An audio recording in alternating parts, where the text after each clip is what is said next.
Decades after Daniel and Lyra were laid to rest beneath the old pine tree, their story did not fade. It grew, it traveled, it whispered through starships and schoolrooms, carried on the lips of dreamers and diplomats alike.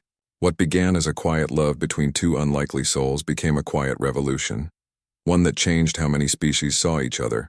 The Sky Classroom, now called the Lyra Daniel Institute, stood as a beacon on the edge of the Oregon Hills. It was no longer just a school. It was a meeting place for beings from dozens of worlds. Humans, Zenthari, Kavor, even the once hostile Virex all came to learn, not just about science or language, but about connection. Maya, now in her 60s with silver-streaked hair and sharp green eyes, served as headmistress. Lila, ever the quiet thinker, ran the observatory and trained young minds in deep space navigation. Together they kept the spirit of their adoptive parents alive, not with statues or grand speeches, but with daily acts of kindness, open doors, and questions that began with what if instead of you can't. One spring morning, a small shuttle landed in the Institute's field. It bore no military markings, only a simple symbol, 2 stars entwined. From it stepped a young Zenthari woman, her robes plain, her eyes wide with awe. She introduced herself as Nara, a historian from the New Zenthari Council. "I came to see the place where the choice was made," she said, her voice soft. Mia welcomed her warmly. Over tea in the sunlit kitchen, still the same one Daniel had built with his own hands, Nara explained that the old ways were changing. The rigid treaties, the bans on cross-species bonds, the belief that emotion was weakness, all were being questioned. "Your parents," Nara said, looking at Mia and Lila, "showed us that love is not a flaw, it is a compass." Lila smiled. "They never set out to change the galaxy. They just wanted to be together." "Sometimes," Nara replied, "that is enough to move stars." That afternoon, Nara walked the grounds. She paused at the glowing garden, now a hybrid of Earth and Zenthari flora, and knelt to touch the petals. They pulsed gently under her fingers as if remembering. She visited the gravesite, placing a small crystal flower that hummed with soft light. Then she climbed the hill to the observatory, where students of all kinds were charting constellations. Among them was a boy named Leo, human on his mother's side, Virex on his father's. Once, such a child would have been hidden, shunned, or worse. Now he stood proudly among his peers, pointing out a new comet with excitement in his voice. Nara watched him and felt tears rise. This was the future Lyra had chosen, not with war or decree, but with a single question. "How can I marry you back on Zenthari Prime?" The changes were slow but real. The throne was no longer passed by blood alone, but by merit and heart. The right of 3 fires was still honored, but now it was open to all species. And every year on the anniversary of Lyra's renunciation, a ceremony was held, not of mourning but of gratitude. Meanwhile on Earth, the Institute continued its quiet work. One evening, as Maya sorted old letters in the attic, she found a box labeled "For the Ones Who Come After." Inside were Daniel's star journals, Lyra's hand-drawn songs, and a single data chip. She played it in the old viewer. Lyra's face appeared, older, softer, but radiant. She spoke slowly, her voice calm. "If you are watching this, then someone still believes in us. That is all we ever wanted. Do not worship our memory. Live it, choose kindness, ask hard questions.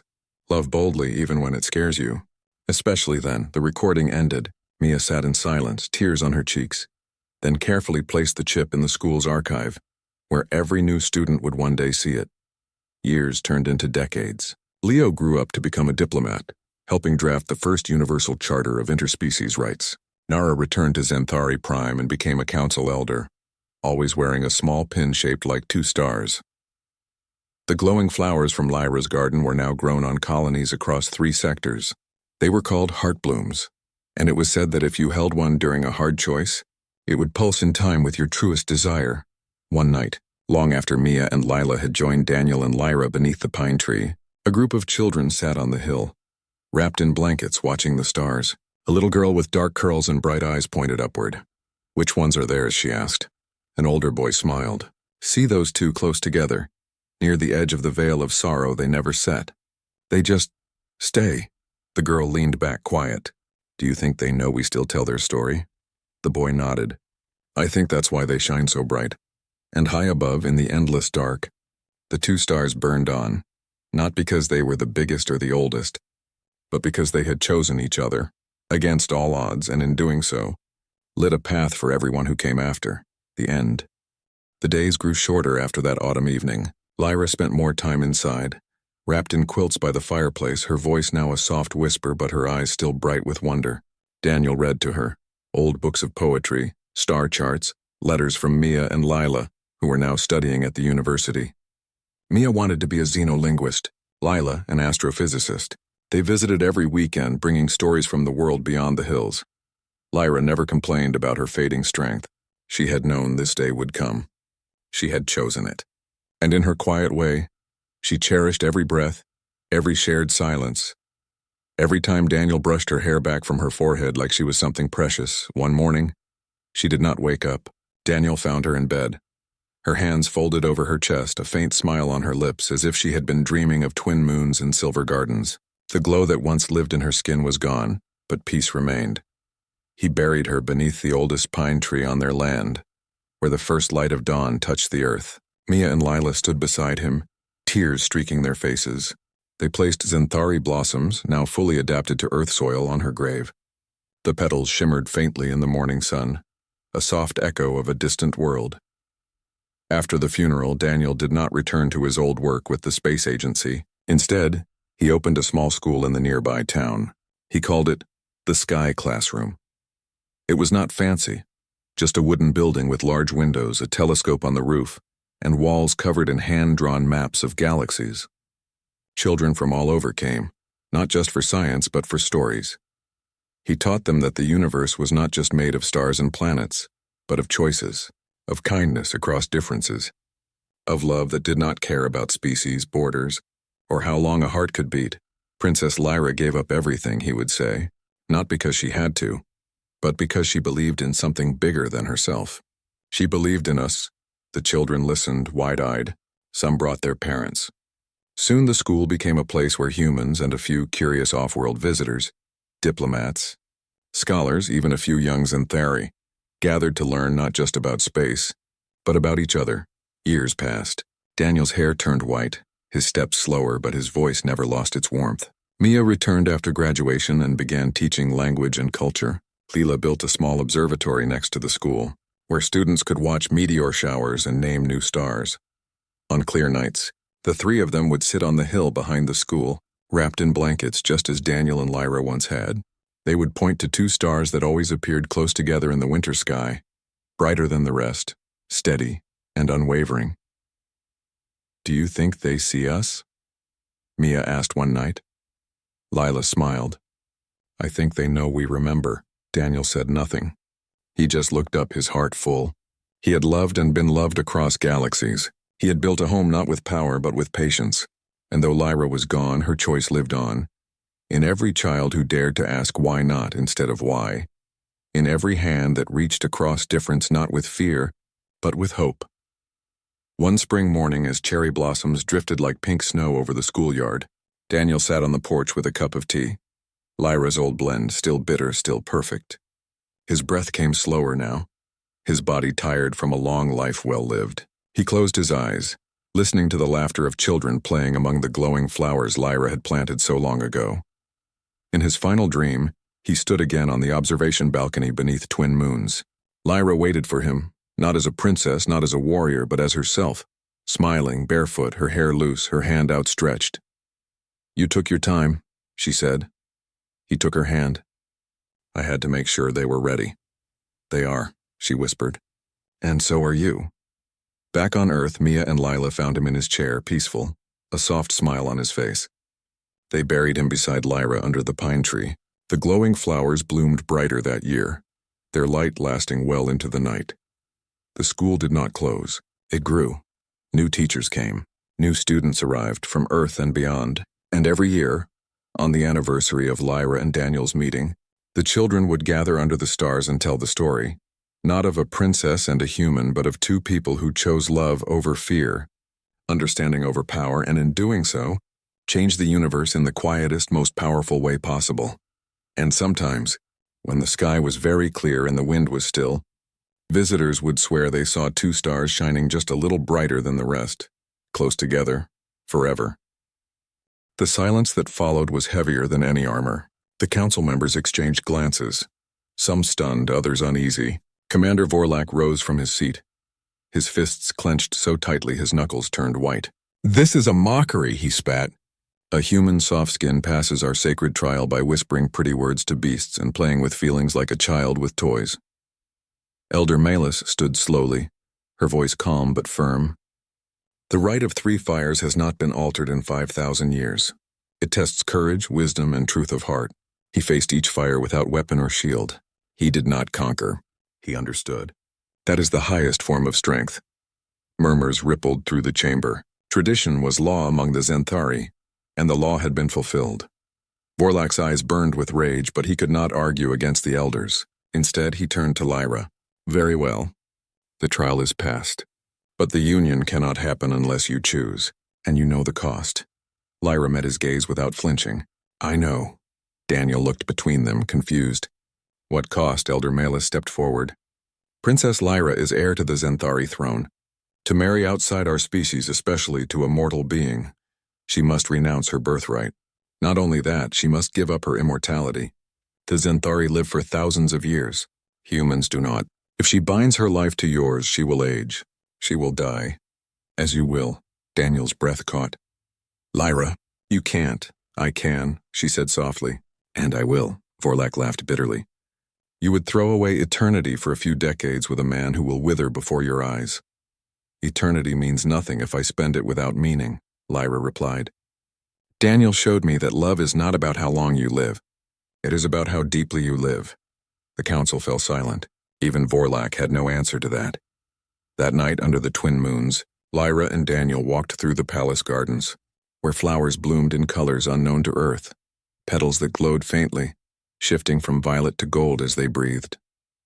The air smelled of starmint and quiet longing.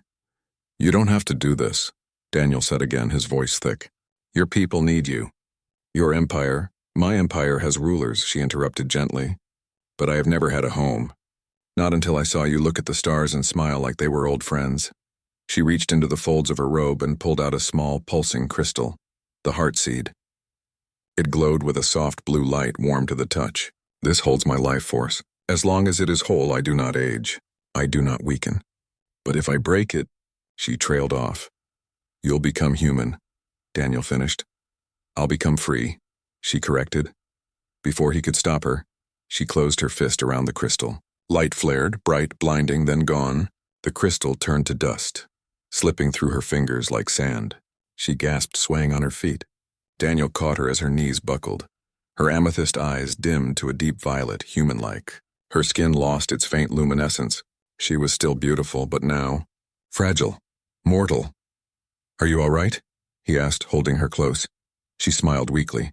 "For the first time, I am real." The next morning, Lyra formally renounced her claim to the throne.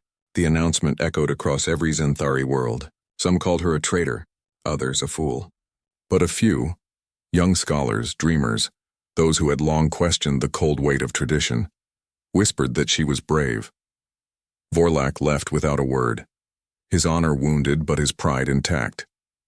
He would not stoop to beg for a heart that had already chosen. Daniel and Lyra were given safe passage to Earth, not as royalty, not as heroes, but as two people starting over. They landed in a quiet corner of Oregon, far from cities and noise. Daniel had saved enough from his work with the space agency to buy a small plot of land. With his own hands, he built a cabin from pine and river stone. Lyra planted a garden, earth flowers mixed with seeds she had smuggled from home. At night, the blooms glowed faintly, casting soft light across the porch where they sat together, wrapped in blankets, watching the stars. Life was simple. They cooked meals together. She learned to make coffee, though she still preferred the bitter Zenthari tea she brewed from memory. He taught her how to identify constellations, and she showed him how to listen to the silence between them. They never had children of their own. Her biology had changed, but not enough for human conception. Yet their home became a haven. They took in Mia, a girl orphaned during the Mars colony riots, and Lila, a quiet boy from a failed deep space mission who barely spoke for weeks. Slowly, with patience and kindness, they coaxed laughter from both. Lyra taught them Zenthari songs, melodies without words, just pure feeling. Daniel taught them how to track meteors and name the planets. Together, They showed the children that difference was not danger. It was wonder. Years passed. Lyra's hair turned silver, not from age alone, but from the lingering echo of her former self. Daniel's hands grew rough from chopping wood. His eyes crinkled from smiling too much. They grew old side by side, their love not loud but steady, like the pulse of a distant star. One autumn evening, as golden leaves drifted down around them, Lyra sat on the porch swing, wrapped in a quilt. Her breathing was slower now, her voice softer. Daniel held her hand, his thumb tracing circles on her palm. "Do you ever miss it?" he asked. "The palaces, the stars you ruled." She looked up at the sky, where Earth's moon hung full and bright. "I had galaxies," she said, "but I never had this. A quiet evening. A warm hand. Someone who sees me, not my title." She turned to him, her violet eyes clear. "Was it worth it?" He kissed her forehead. "Every second." She smiled and closed her eyes. The wind carried the scent of pine and distant rain. Somewhere in the woods, an owl called. And in that moment, under an ordinary sky, two souls who had crossed the universe to find each other were exactly where they belonged. In the velvet silence of the Galactic Council chamber, beneath twin moons that cast silver halos over polished obsidian floors, Princess Lyra of the Zenthari Empire watched the human delegation with eyes that shimmered like liquid amethyst. Among them stood Daniel, a quiet astronomer from Earth. Not a soldier or diplomat, but a man who had mapped dying stars and whispered poetry to black holes. He wore no armor, only a simple gray uniform, yet his presence stirred something deep within her. A curiosity sharper than any blade, warmer than the core of a newborn sun. Lyra had seen warriors from 100 species, emperors draped in light-woven cloaks, minds that could bend time with a thought. But Daniel was different. He listened more than he spoke. When the High Chancellor of the Kavor raged about human expansion, Daniel did not argue. He simply said, "We are not here to take, we are here to understand." And in that moment Lyra felt the walls around her royal heart crack. The Zenthari were ancient, proud, and bound by tradition. Their bloodline stretched back 10,000 years. Their empire built on discipline, honor, and cold logic. Emotion was seen as weakness. Love was a contract, not a choice. Lyra had been raised to accept this. She had trained in combat since childhood, studied galactic law, and memorized the genealogies of every noble house. She was betrothed to Commander Vorlak, a fierce warrior whose loyalty to the Empire was unquestioned. Their union would secure the Eastern Quadrant for another century. But then Earth had sent its delegation, not with weapons, not with demands, but with open hands and quiet eyes. And Daniel had looked at her not as a symbol, not as a prize, but as a person. During the formal introductions, while others bowed or saluted, he had simply nodded and said, "Your Highness, it's an honor to share the same sky with you. No flattery, no fear, just honesty." That night Lyra could not sleep. She paced the crystalline halls of the Sky Palace. Her thoughts tangled like starlight in a storm. She replayed his words, his calm voice, the way he had smiled, not broadly but gently, as if he knew a secret the universe had forgotten. The next day, during the ceremonial Feast of Unity, Lyra slipped away from her honor guard and found Daniel alone on the observation balcony, gazing at the swirling nebula known as the Veil of Sorrow. She approached without sound, her silver robes whispering against the floor like falling stardust. "You do not fear the void," she said, her voice melodic but firm. Daniel turned, surprised but not startled. "It's not empty," he replied. "It's full of stories waiting to be heard." Lyra studied him, the gentle lines around his eyes, the way his hands rested calmly at his sides, as if the universe owed him nothing and he owed it everything. "On my world," she began, "a union between species is forbidden. Yet I find myself drawn to you." Daniel blinked. "Princess, I'm just a man from a small planet orbiting an average star."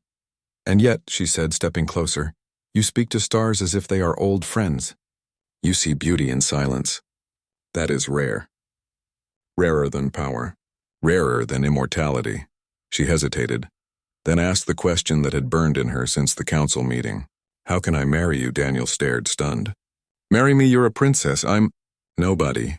You are Daniel," she said simply, "and that is enough."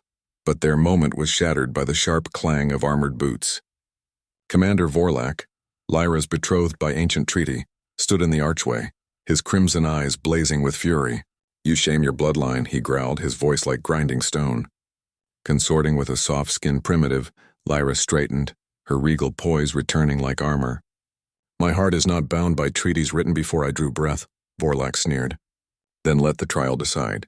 If he survives the rite of 3 fires, the union may be considered. If not, his species will be barred from this sector forever.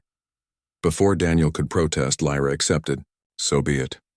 The rite of 3 fires was legendary, a test of courage, wisdom, and spirit. Few non-Xanthari had ever attempted it. None had survived. Daniel was led to the guest quarters, his mind racing. He had no weapons, no training in alien combat, no special powers. But he had something else. Patience, empathy, and a deep belief that understanding could bridge even the widest chasms. That night, Lyra visited him in secret. She stood in the doorway, her face shadowed but her eyes bright. "You do not have to do this," she said softly. "If it means I can stand beside you as an equal, not a curiosity, then I do," he replied. She stepped inside and placed a small vial in his hand. It glowed faintly blue. "This will protect you from the heat of the first fire, but only for a short time. The rest, you must face alone." "Why are you helping me?" he asked. "Because for the first time in my life," she said, "I want to choose, not be chosen." They said nothing more. But in that silence, a promise passed between them, unspoken, unbreakable. The next morning, the entire council gathered in the arena of ash, a vast crater where the ground still smoldered from ancient battles. The air hummed with tension. Vorlak sat on a raised dais, arms crossed, a cruel smile on his lips. The human delegation watched anxiously, unsure if they should intervene. Daniel walked into the center of the arena, wearing only simple cloth robes. The crowd murmured. Some laughed. Others looked away, certain they were about to witness a death. Then the ground split open. From the molten crack rose the Ignis beast, a towering creature of living flame and obsidian bone, its roar shaking the very stars. It charged, jaws wide, heat distorting the air around it. Daniel did not run. He did not raise a weapon. Instead, he knelt and placed his palm on the scorched earth. "You are not evil," he said softly. "You are lonely." The beast skidded to a halt. Its fiery eyes narrowed. It sniffed the air, then tilted its massive head. Slowly, almost curiously, it lowered its snout toward Daniel. The astronomer did not flinch. He reached out, not to strike, but to touch the beast's burning brow. A hush fell over the arena. The Ignis beast let out a low, rumbling sound, almost like a purr, then turned and walked back into the lava pit, vanishing beneath the molten surface. Silence. Then, from the far side of the stands, a single pair of hands began to clap. It was Elder Malus, the oldest member of the council, her face lined with centuries of wisdom. One by one, others joined, not out of mockery but respect. Vorlak's face darkened, but the trial was not over. The second fire awaited in the Chamber of Echoes, a dome of black glass where thoughts became real. Daniel entered alone. The doors sealed behind him. Immediately, images flooded his mind, Earth burning under alien fire, his parents calling his name as cities crumbled, his own voice saying, "You are nothing. You do not belong here." He fell to his knees, overwhelmed. But then he remembered Lyra's words. "You see beauty in silence." He closed his eyes and whispered, "Even a single light matters in the dark." The illusions flickered, then shattered. He walked out unharmed. Now only the third fire remained, the hardest of all. For this, Lyra herself would be his test. She stood in the center of the final chamber, dressed in full royal armor, her expression cold, her voice sharp. "You are weak," she said. "You do not belong here. Leave and never return." Daniel's heart ached. This was not the Lyra he knew, but he looked deeper. He saw the tremor in her hands, the slight catch in her breath. She was acting, but she was also afraid. Afraid he would fail, afraid he would leave, afraid she would lose the one person who saw her as more than a crown. "I see you," he said gently. "Not the princess, not the warrior, just Lyra." Her armor seemed to crack. Tears glowing like liquid sapphire traced her cheeks. The final fire extinguished. The trial was over, but the real challenge had only just begun. A century after Lyra and Daniel first met beneath the twin moons, their legacy was no longer just a story. It was a current, flowing through the galaxy like a quiet river. The Lyra Daniel Institute had grown into a network of learning centers on dozens of worlds, each one built on the same simple idea. Understanding begins when we see each other as people, not as species, titles, or threats. On a small moon orbiting a quiet blue star in the outer rim, a new institute opened its doors. It was modest. Wooden walls, solar panels, a garden of heart blooms that glowed softly in the dusk, but its impact was already deep. Students came from war-torn colonies, refugee ships, and even former enemy worlds. They spoke different languages, had different skin, different numbers of eyes or limbs, but here they shared meals, solved math problems together, and stargazed side by side. Among them was a girl named Ella. She was human on her mother's side, but her father had been from the Kavor, the same species whose High Chancellor once raged against human expansion in the Galactic Council. Back then, Kavor and humans barely spoke. Now Ella walked freely between both worlds, though she never felt fully accepted in either. She kept to herself, sketching constellations in a worn notebook, her fingers stained with ink. She had heard the story of Lyra and Daniel many times, but it felt like a fairy tale, beautiful but distant. Love doesn't fix everything, she'd mutter when teachers quoted their words. It doesn't stop bombs or erase hate. One rainy afternoon, Ella stayed late in the library, flipping through an old archive. She found a recording labeled Daniel's Last Lecture. Curious, she played it. His voice was gentle, tired but kind. People ask me if I regret giving up the stars for a small life on Earth. I tell them I didn't give up the stars. I brought them home. Every act of kindness is a star. Every time you listen instead of shouting, that's a star. Every time you choose someone over fear, that's a star too. Ella paused the recording. Outside, the rain slowed. A heart bloom on the windowsill pulsed faintly as if in response. The next day, a new student arrived. Kai, a young Zenthari boy whose family had fled political unrest. He spoke little, his eyes wary. The other kids whispered. Some remembered old tensions. Others simply didn't know how to talk to someone whose skin shimmered faintly blue and whose voice carried a musical hum. Ella watched him sit alone at lunch. She remembered her own first days, how she'd hidden in corners afraid to speak. Without thinking, she walked over and placed her notebook on the table. On the open page was a drawing of the two stars, Lyra's and Daniel's, with a note. They didn't speak the same language at first either. Kai looked up, surprised. Then slowly he smiled. From that day on, they sat together. Ella taught him Earth slang. He taught her Zenthari lullabies. They argued over math, shared stories of their grandparents, and once during a power outage, they lit the room with heart blooms and told ghost stories until dawn. Their friendship didn't solve galactic politics, but it planted a seed. Months later, when a group of older students started mocking Kai for his accent, Ella stood up. He's smarter than all of you, she said, voice shaking but firm. And he's my friend. Silence fell. Then one by one, others joined her. Leo's granddaughter, a Virex human hybrid named Rena. A quiet boy from Mars Colony. Even a former skeptic named Jude, who once called the Lyra Daniel story naive. That night, they gathered in the garden. No adults, no rules, just them under the stars. Rena brought a small flute and played a melody that blended human and Virex scales. Kai sang a Zenthari verse about bridges made of light. Ella read a poem she'd written about two stars that chose to burn together, even though they came from different skies. It wasn't a treaty. It wasn't a law, but it was real. Back on Earth, the original institute still stood, though time had weathered its wood and softened its edges. Every year, on the anniversary of Lyra's question, "How can I marry you?" students from all over gathered for the Unity Vigil. They lit heart blooms, shared stories, and looked up at the two stars that never dimmed. This year, Ella and Kai were invited to speak. They stood on the same hill where Daniel once built a cabin, now covered in wildflowers and memory. I used to think love was too small to change anything, Ella said, her voice clear in the cool night air. But then I realized it's not about grand gestures. It's about showing up. For one person, one moment. That's how you build a new world.